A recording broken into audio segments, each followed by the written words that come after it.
Question है what is DNA replication.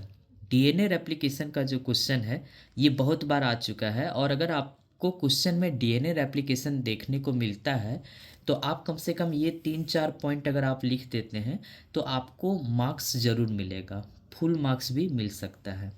तो सबसे पहले हम लोग बात करते हैं कि डीएनए रेप्लिकेशन होता क्या है। The synthesis of the DNA from the parental DNA is called replication या फिर डीएनए रेप्लिकेशन। डीएनए का बनना, synthesis of the DNA from the parental DNA, parental DNA से डीएनए का बनना ही क्या कहलाता है, डीएनए रेप्लिकेशन कहलाता है। वाटसन एंड क्रिक ने सबसे पहली बार सेमी कंजर्वेटिव मॉडल दिया था डीएनए रेप्लिकेशन का। Watson and Crick proposed the semi-conservative model of the DNA replication। Watson और क्रिक ने सबसे पहली बार सेमी कंजर्वेटिव मॉडल दिया है डीएनए रेप्लिकेशन का। ऑब्जेक्टिव में ये क्वेश्चन डायरेक्ट आता है कि सेमी कंजर्वेटिव मॉडल किसने दिया है डीएनए रेप्लिकेशन का, तो किसने दिया है, वाटसन और क्रिक ने। डीएनए रेप्लिकेशन जो है ये अकर करता है, यानी ये स्टार्ट होता है या इसी डायरेक्शन में होता है। तो किस डायरेक्शन में होता है, 5 प्राइम टू 3 प्राइम। इस लाइन को आप याद रखना। ट्रांसलेशन आए, रेप्लिकेशन आए, रिवर्स ट्रांसक्रिप्शन आए, ट्रांसलेशन आए, कुछ भी आए तो कम से कम ये लाइन को आप लिख सकते हो कि डीएनए रेप्लिकेशन जो होता है वो होता है 5 प्राइम टू 3 प्राइम डायरेक्शन में। इस चीज़ को याद रखना है। डीएनए रेप्लिकेशन में क्या होता है कि ये जो दोनों स्ट्रैंड है डीएनए का ये खुलता है और बनाता है रेप्लिकेशन फॉर्क। तो वही लिखा है, both a strand of the DNA unwind and separate to form replication fork.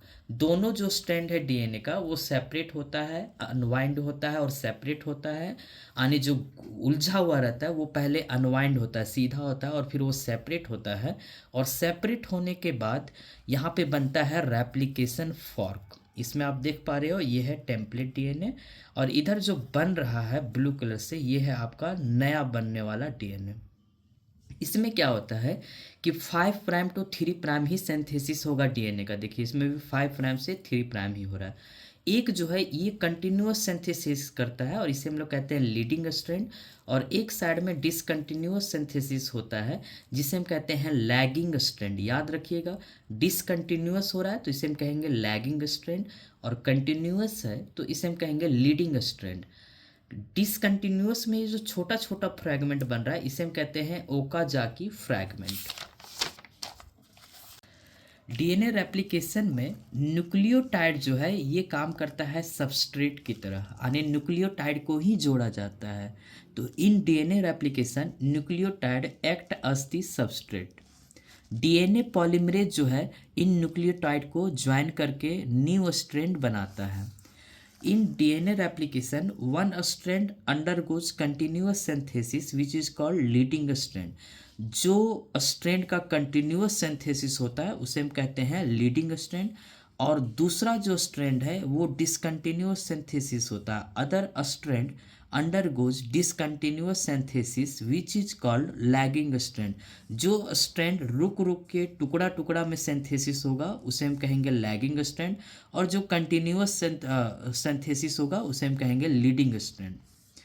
जो छोटा छोटा स्मॉल फ्रैगमेंट बनता है लैगिंग स्ट्रैंड में उसे हम कहते हैं ओकाजाकी फ्रैगमेंट।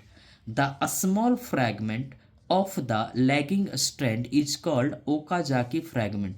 तो ये भी क्वेश्चन आता है direct, what is Okazaki fragment. तो जो स्मॉल फ्रैगमेंट बन रहा है लैगिंग स्ट्रैंड में उसे हम क्या कहेंगे, ओकाजाकी फ्रैगमेंट कहेंगे।